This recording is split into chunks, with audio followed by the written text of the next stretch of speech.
काम की बात, किसी व्यक्ति को सुंदरता पर घमंड नहीं करना चाहिए, क्योंकि सुंदरता का नहीं, अच्छे गुणों का महत्व होता है। एक राजा का मंत्री बहुत बुद्धिमान था, लेकिन वह दिखने में सुंदर नहीं था।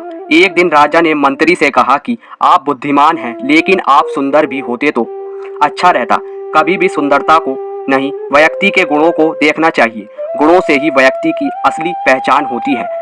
इस संबंध में एक लोक कथा प्रचलित है।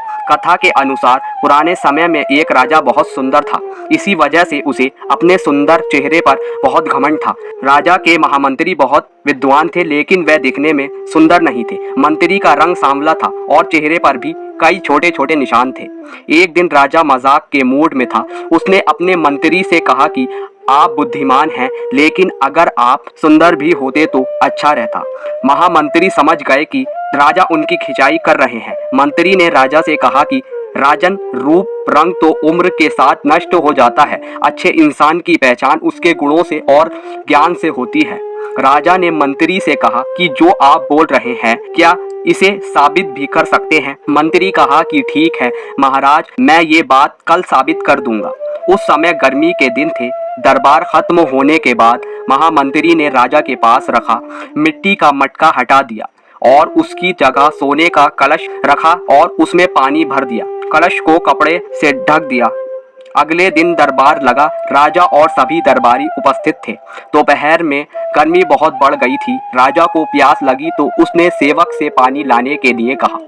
सेवक ने तुरंत ही कलश में से पानी भरकर राजा को दे दिया। पानी पीते ही राजा को गुस्सा आ गया। वह बोला कि इतनी गर्मी में मुझे गर्म पानी क्यों दे रहे हो? सेवक डर गया। उसने कलश से कपड़ा हटाया तो वहां सोने का बहुत ही सुंदर कलश रखा था। दरबार में मौजूद लोग कलश की सुंदरता से बहुत प्रभावित हुए। सभी उसकी तारीफ कर रहे थे, लेकिन राजा का गुस्सा शांत नहीं हो रहा था। राजा को क्रोधित देखकर महामंत्री उनके पास पहुंचे और उन्होंने कहा कि राजन, कल मैंने कहा था कि सुंदरता से ज्यादा महत्व ज्ञान और गुणों का है।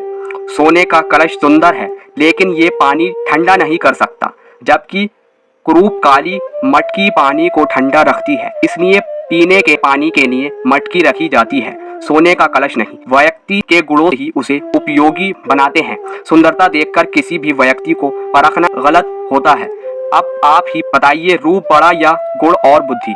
मंत्री की बात सुनकर राजा को बात समझ आ गया कि उसकी सोच गलत थी। इसके बाद उसने अपनी सुंदरता पर अभिमान करना छोड़ दिया।